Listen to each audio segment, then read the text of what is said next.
Welcome to Sword and Shield, the official podcast of the 960th Cyberspace Wing. Join us for insight, knowledge, mentorship, and some fun as we discuss relevant topics in and around our wing. Please understand that the views expressed in this podcast are not necessarily the views of the U.S. Air Force nor the Air Force Reserve, and no endorsement of any particular person or business is ever intended.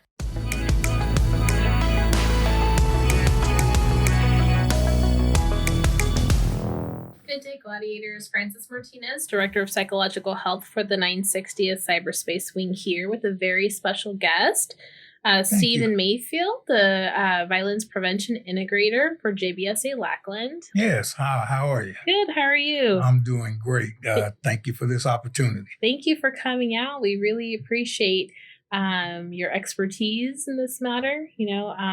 We wanted to touch a little bit on domestic violence, being that it's, Domestic Violence Awareness Month. Yes, ma'am. And so when I first came on, I didn't know what the VPI was. And so I heard about it and I reached out to you. I found you through some different channels. And why don't you tell us a little bit about your role and what the VPI is? Certainly. So about 5 years ago, the United States Air Force recognized the need to create a position that focused solely on violence prevention.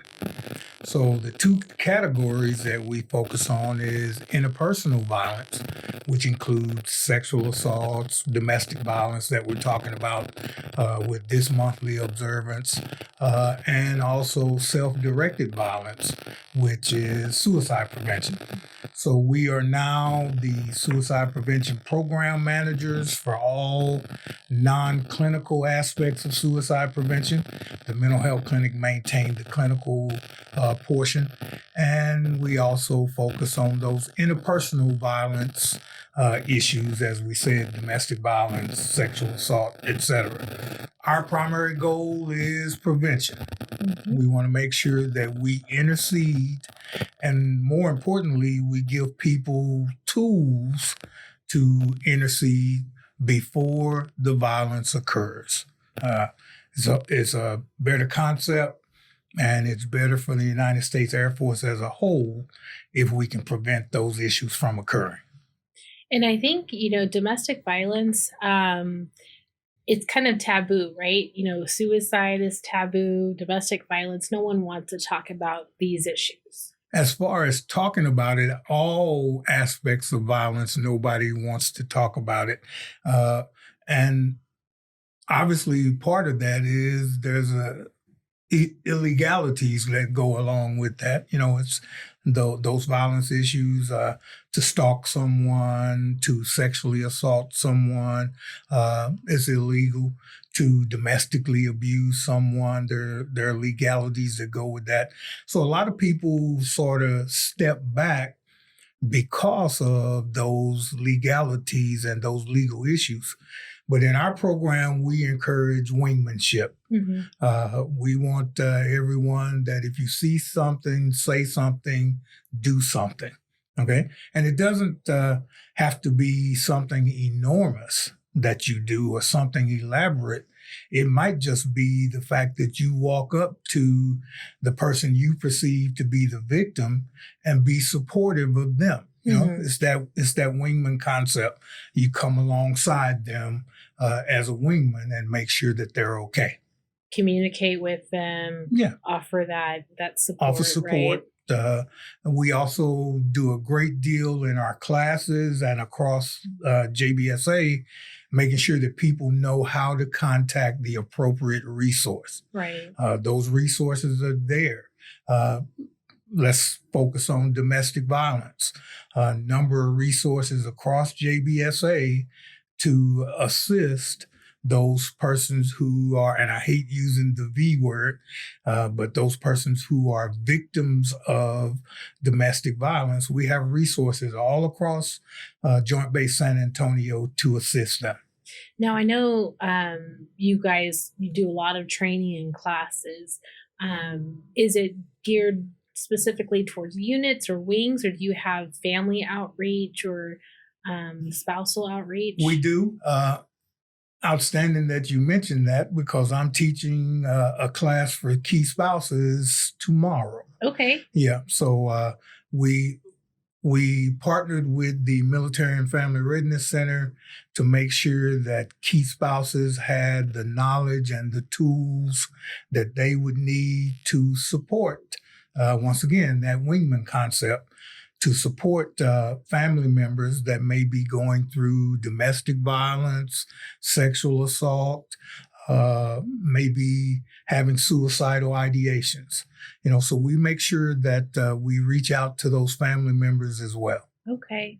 And I don't think some people, before, this month happened and I did my research on domestic violence, because I'm not an expert in violence, unless it's, self-inflicted. But I saw about 1 in 4 women are affected by domestic violence. Yes, the statistics are alarming. And then throw in the phenomenon of COVID-19. Right. Okay, where now we have perhaps relationships that aren't going well, and the individuals in that relationship are spending all day together now, where one of them used to be gone for 8 hours, and if the commander had an extra project for him, maybe 12. Right. But now we're seeing more and more that that familiarity and that proximity is causing persons to experience more domestic violence incidents. Yes. And I don't think people realize, right, it's not always the females that are the victims. And I'm glad you mentioned that because we painstakingly include that in our curriculum. That it's not always the females that are the victims, and in some of our scenarios, when we mention them in the class, people may scoff or they may laugh, and we have to say, hey, guys get abused too, and it may not be physical, it may be psychological, but it's still that domestic.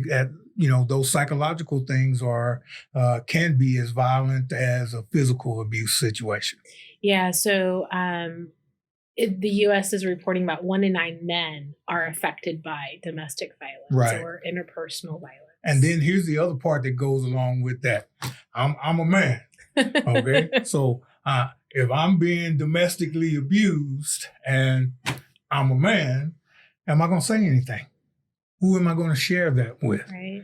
Who am I going to sort of, hate to use the word, belittle myself and my manhood and say, yeah, my wife hit me over the head with a frying pan yesterday, or I'm not going to do that. And it's sort of unfortunate. So in our classes, and I have 2 teammates, and both of them are female, but we painstakingly include in our classes what I call role reversal scenarios, where the person who is being abused is the male in a male-female relationship. And so the DoD has a report out. They don't have the 2019 data, but the most recent data is the 2018 data. Right. About 16,000, little over 16,700 reported cases of domestic violence. Mm-hmm. It's enormous. Right. Interpersonal violence within itself across the United States Air Force and across the Department of Defense is an enormous problem. And we try to get leaders at all levels to understand the problematic situation that it creates and how it's going to sort of impact their mission accomplishment. We really focus on welfare of each and every individual, both active duty, guard, reserve, and family members. It is paramount to us accomplishing the mission of the Air Force. There could just be one instance in a large organization, and that instance could bleed over and affect numerous people within that organization. Right. And, weapons always have something to do with domestic violence, right? It said about, 500% increase of homicide if there is a weapon in the home. What is your take on Very that? true. And the United States Air Force, in its infinite wisdom, has created a program for controlling those weapons. And I'm glad you asked, because I'm going to offer this to your wing. We have a large supply of gun locks. Right. Okay.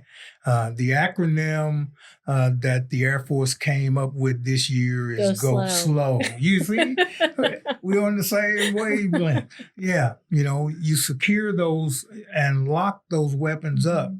And the concept is really based upon when you're in those heated situations, be it domestic violence, or be it you're considering harming yourself.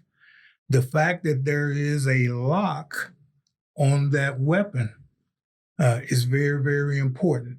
It gives you, I call it the moment of intercession, right? Gives you that moment where you can say, I'm not going to do this.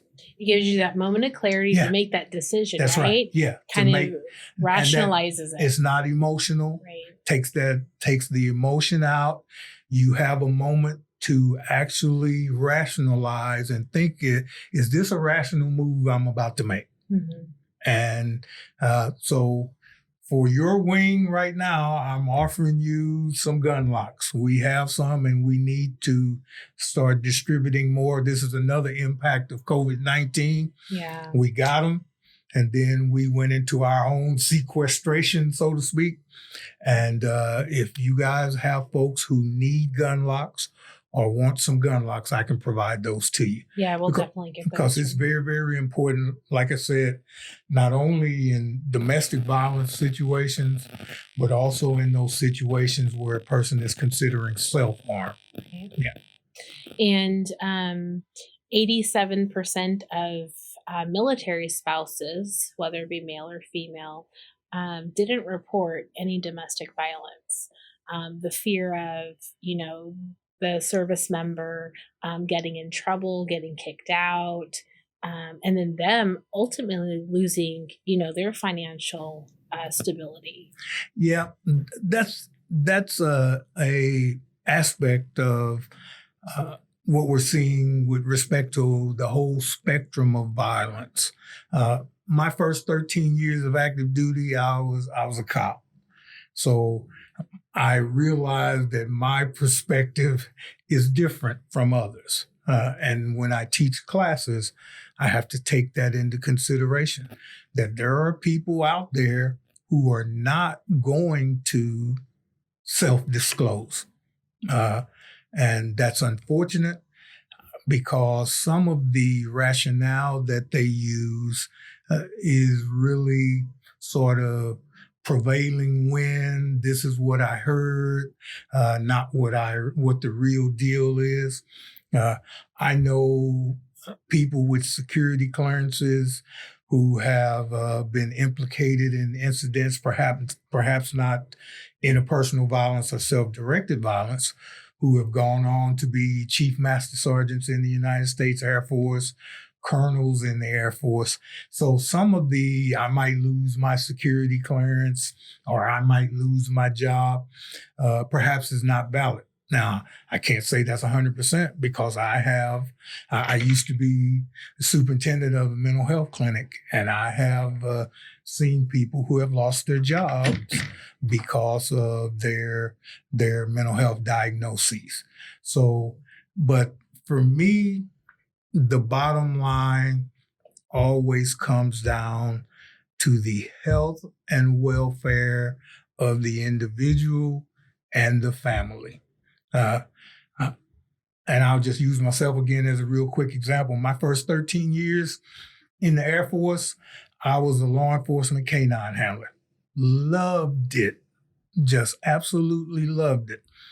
Happened to make Master Sergeant real quick, and the Air Force said, we're going to retrain you.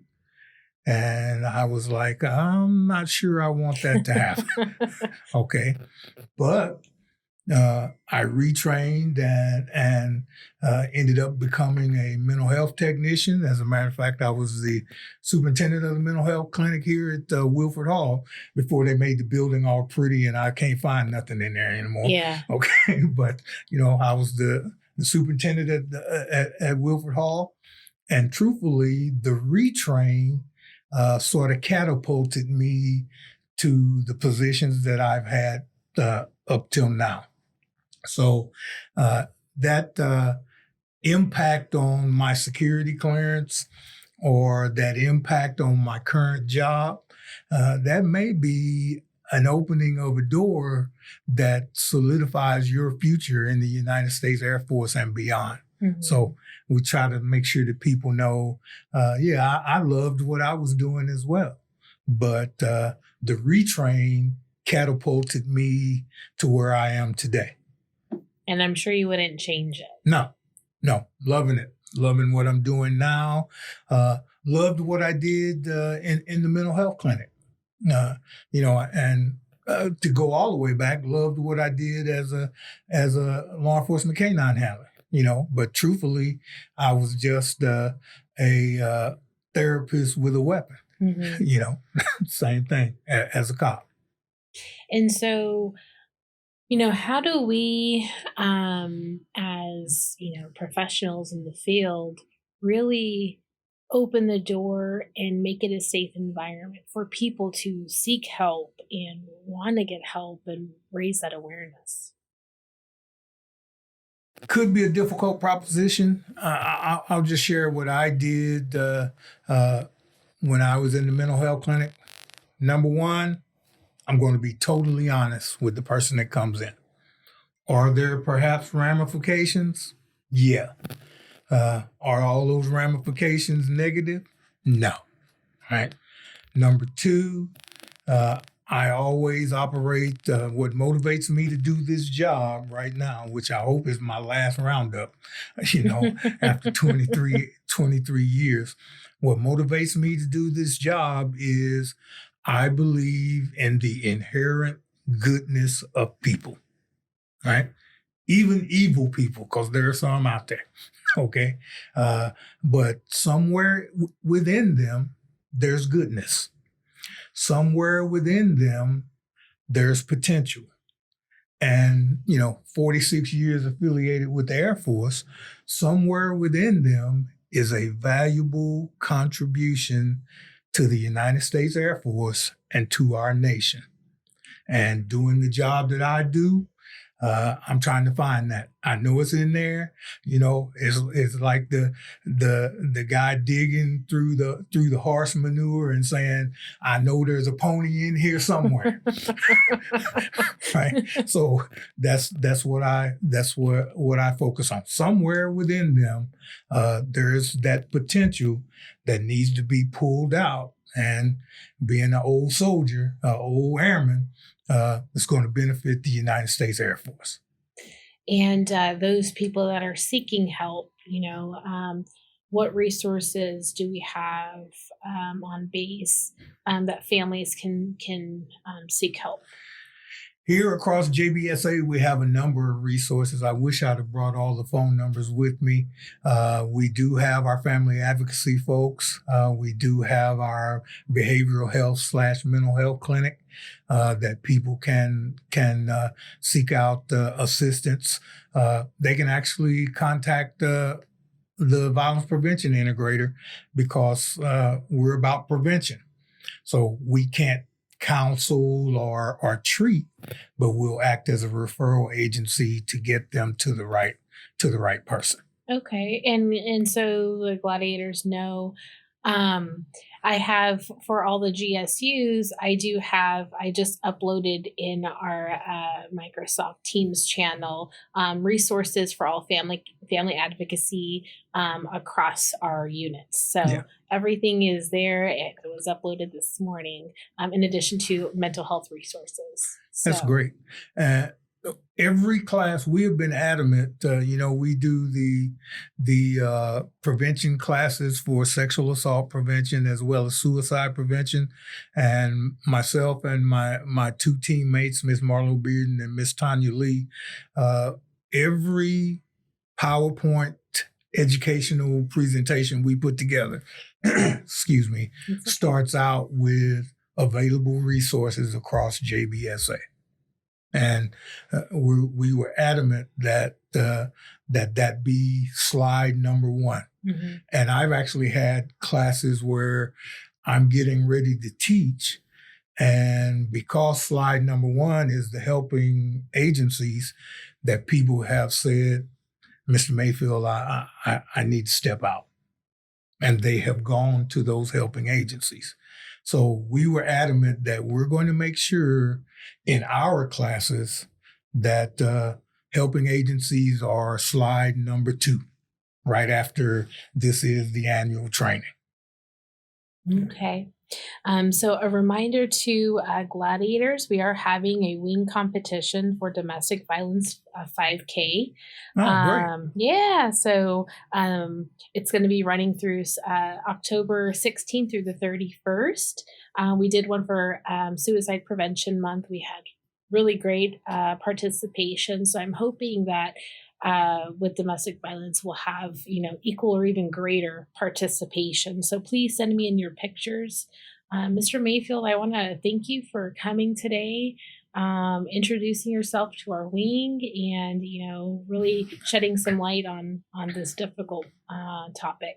Certainly, my pleasure. Anything that I can do to support all of the wings at JBSA Lackland. Lackland is my base.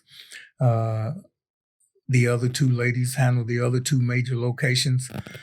Anything that I can do, I'm at your service. Well, thank you. And if you're needing help with domestic violence, please contact the National Domestic Violence Hotline at 800-799-SAFE, or you can reach out to your local family advocacy.